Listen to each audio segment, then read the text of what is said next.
안녕하세요. 매일매일 운동하기를 실천하고 있는 동탄 왕코입니다. 지금 일요일 밤 11시가 넘었습니다. 그래서 운동하고 씻고 잘게요. 오늘 야간 퇴근하고 내일은 다시 또 주간 출근입니다. 스케줄이 너무 빡시네요. 아직 허리가 조금 아파서 팔굽혀펴기로 하겠습니다. Well, it needs to be really looked at closely. This is a high-risk activity. People have been saying that for many, many years. Don't forget, the original SARS virus emerged in exactly this way. And there is technology to produce refrigeration at that scale that could be used. It's a cultural issue. Is there a willingness of people to change their cultural habits?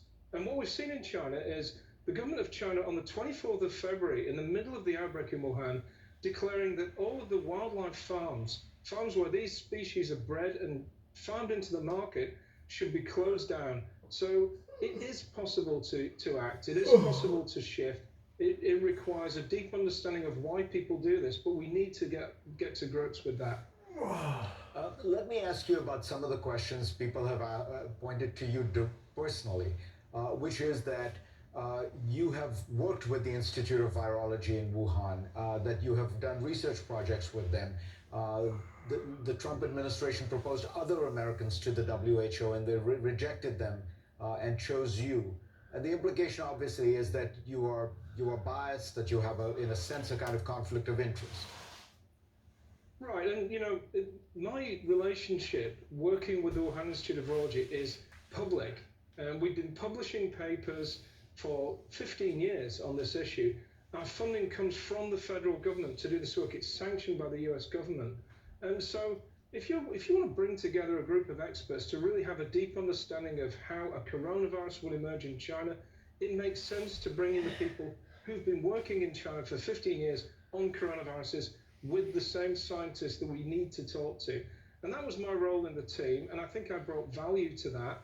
The decisions of who should join the team were entirely WHO's, not mine, and I simply volunteered like many other scientists around the world. Peter Daszak, pleasure to have you on. I hope we can have you on when we get to the next step and learn more about this virus. Absolutely free. Thank you. Next on GPS, I'm going to take you to a Western nation that was combating COVID very well. It is now on its third spike. What in the world is going on in Germany? Businesses are transforming, preparing for a future where innovation will change the way we live and work. It's going to be, and it is, the most significant development in photovoltaics in 65 years. It is an essential building block in providing clean and affordable drinking water. Explore the future of business. Go to cnn.com/business evolved in association with Vodafone Business.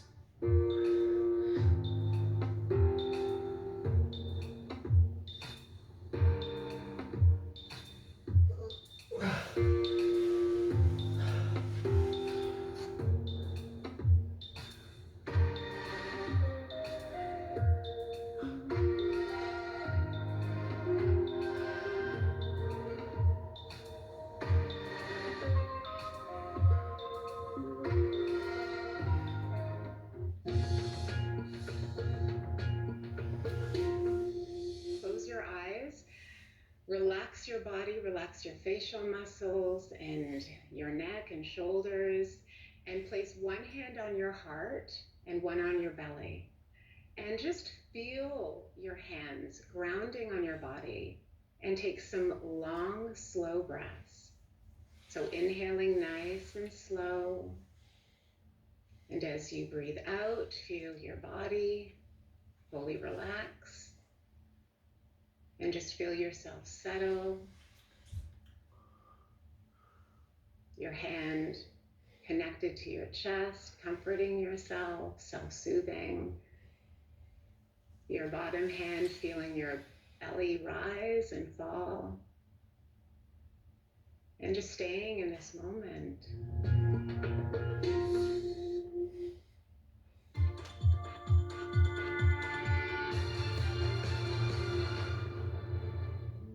Slavery in the 21st century, in a lot of ways, looks a lot like poverty, but with the bottom drop out of it. People being exploited for work without pay, being economically exploited, and in many cases, unable to walk away.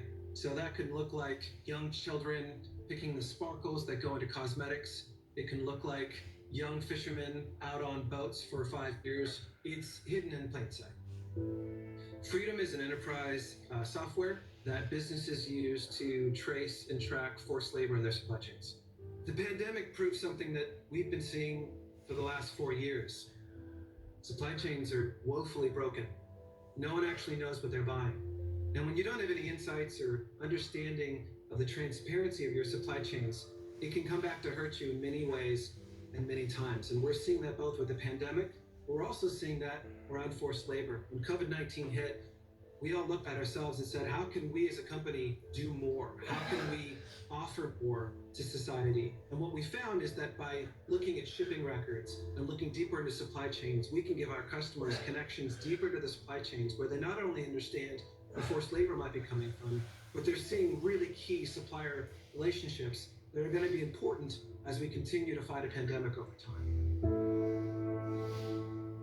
When news happens anywhere in the world, CNN is there. The crackdown inside Belarus has significantly worsened. Do you know who these children are? Have you seen them before? We were looking for the lost Uyghur children of Xinjiang. What brought us to the clinic here today? This is part of a campaign against the women of Tigray. Another brutal day for Brazil.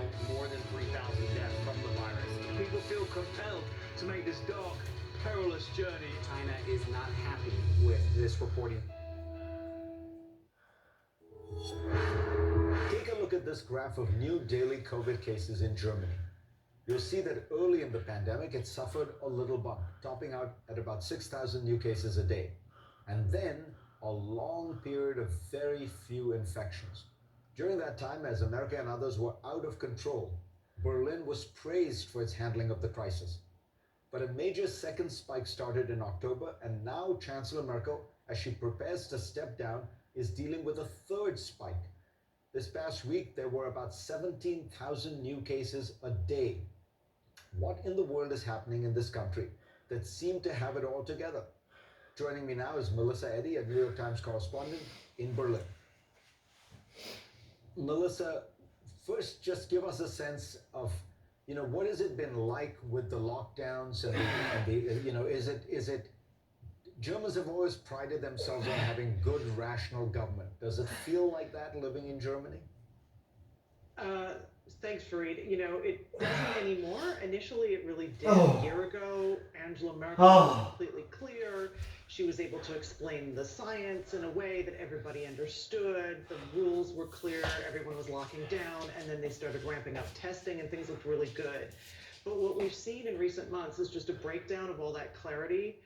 Nobody is quite sure what lockdown status we're in because it changes depending on the rate of infection, and it's supposed to be different counties have different states of the lockdown. Nobody can remember anymore. Just 2 days ago, we were told in Berlin we're now not allowed to go outside at night unless we're with somebody we know.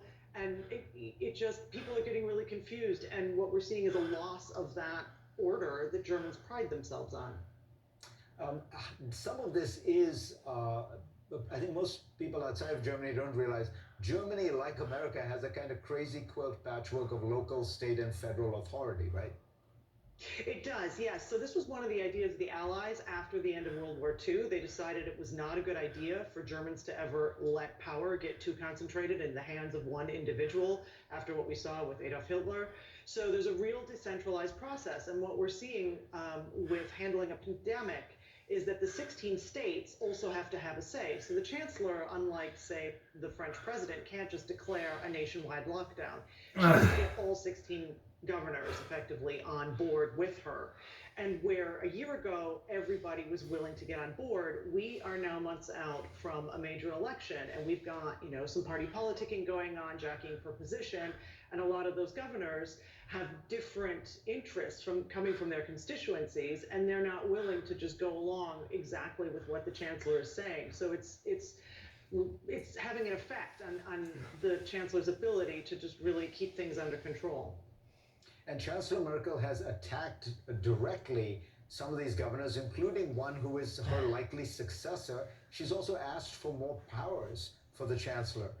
How is this going to play out? Who's going to win?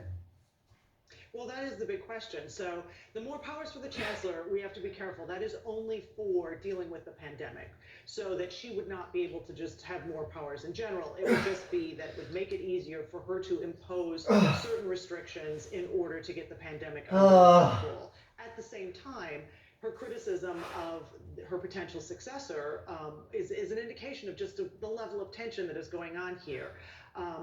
And although she would need to get Parliament on board in order to get that concentration of power into her hands, there's really no way that she can go around the states entirely, because at the end of the day, the governors are the ones that have to enforce these rules. So she has to be incredibly careful. And tell us about, what does this look like in terms of the future of party politics in Germany? Has the sort of center, which Merkel so dominated, been weakened because so much of that center's appeal was steady, steadfast leadership? Have populists been able to take advantage of this sort of weakening of the center? Well, it's really interesting for Reid. So far, the numbers have not shown that the populists have been able to really take advantage of this, but it doesn't mean that we won't see that in the coming months. Even yesterday, we saw about 10,000 people who were demonstrating against all of these corona safety measures in the southwestern city of Stuttgart. That's in the state of Baden-Württemberg, where we just saw a real bashing of the chancellor's party. And overall, 20개만 더 하겠습니다. is losing in popularity.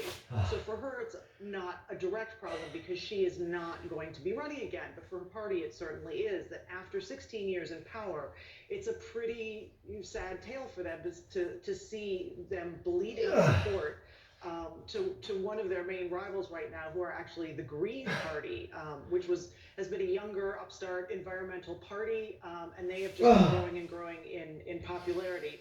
However, we saw this in the last election 4 years ago, that the populists were kind of sleeping, and then when it came time for people to vote, they did really well. And so that's always a specter that's kind of looming in the background here.